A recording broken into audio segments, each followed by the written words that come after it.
कोवळ्या उन्हात वॉकिंग करून माझ्या या सकाळची सुरुवात झाली.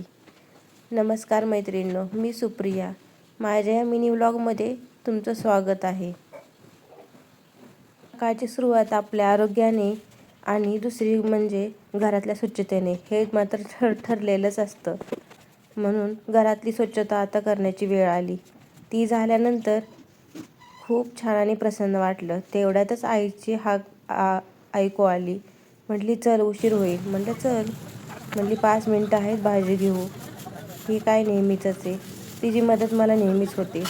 मग भाजी घेतली आणि मग तिला स्टँडवर सोडवलं आठवलं की मला सेल घ्यायचं आणि दूधही घ्यायचं. मग काय, किराणामधून सेल घेतले, बेकरीमधून दूधही घेतलं आणि आले परत घरी. तेवढ्यात आठवलं, आई म्हणली, अगं मी भाजी नाही केली आज.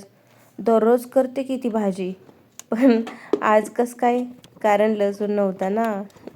लसूणशिवाय मेथीच्या भाजीला चव नाही. पारंपरिक पद्धतीची मेथीची भाजी खूप छान लागते. सो तिने मात्र कसं बसं काहीतरी केलं आणि खाऊन गेले. पण म्हणली, तुम्ही मात्र मेथीची भाजी खावा, छान लागेल. म्हटलं ठीक आहे.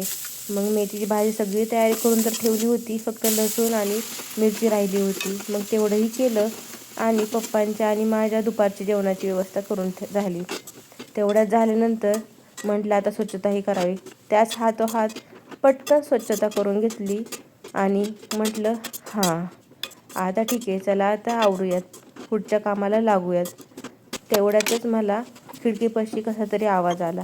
म्हणून मी पाहिलं तर हे काय, हे नेहमीचंच झालं आहे. मला सारखं यायचं आणि त्या मला खिडकीतून पाहायचं. कोण, हे बघा ना, कोण आलं खिडकीत. म्याव.